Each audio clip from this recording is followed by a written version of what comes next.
রাব্বুল আলামিন তার দৃষ্টিশক্তি আরো বহুগুণ বৃদ্ধি করে দিলেন। এরপরে রাসূল আকরাম সাল্লাল্লাহু আলাইহি ওয়াসাল্লাম ইসলামের ঝান্ডা শেরে খোদা হযরত আলী রাদিয়াল্লাহু তাআলা আনহুর হাতে তুলে দিয়ে বললেন, আলী যাও, আল্লাহ রাব্বুল আলামিন আজকে তোমার হাতেই খয়বরের বিজয় দান করবেন। তুমি সর্বপ্রথম তাদেরকে আল্লাহ এবং তার রাসূলের দ্বীনের দিকে আহ্বান করবে। হে আলী, জেনে রাখো, তোমার মাধ্যমে রব্বুল আলামিন যদি কোনো একজন মানুষকেও হেদায়েত দান করেন, তাহলে এটি তোমার জন্য 100 লাল উট প্রাপ্তির চেয়েও উত্তম হবে। অতএব আলী, সর্বপ্রথম তুমি তাদেরকে আল্লাহ এবং তার রাসূলের দ্বীনের দিকে আহ্বান করবে।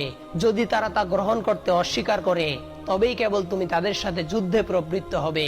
আল্লাহর নবী সাল্লাল্লাহু আলাইহি ওয়াসাল্লামের কাছ থেকে এই হেদায়েত লাভ করে শেরে খোদা হযরত আলী রাদিয়াল্লাহু তাআলা আনহু কিছু সংখ্যক মুসলমান সৈন্য নিয়ে অপরাজেয় সেই কামুজ দুর্গের সামনে উপস্থিত হলেন। কামুজ দুর্গের তখনকার দিনের ইহুদি নেতা ছিল মারহাব। বীরত্বের জন্য সে সারা আরবে বিখ্যাত ছিল এবং তার বীরত্বের ব্যাপারে আরবদের মুখে মুখে অনেক কিংবদন্তি প্রচলিত ছিল।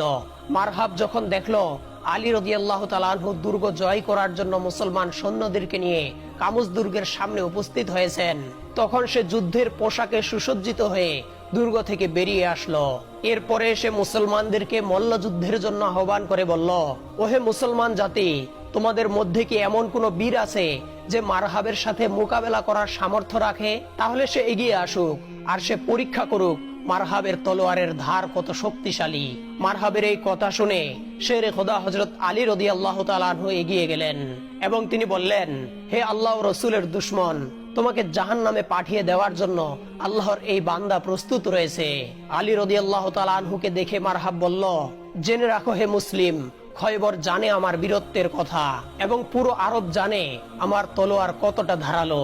জীবন যদি তোমার কাছে প্রিয় হয়ে থাকে, তাহলে এখনো তোমাকে সুপরামর্শ দিচ্ছি, তুমি মারহাবের সাথে যুদ্ধ করার ইচ্ছা পরিত্যাগ করে যেখান থেকে এসেছো সেখান থেকে ফিরে যাও।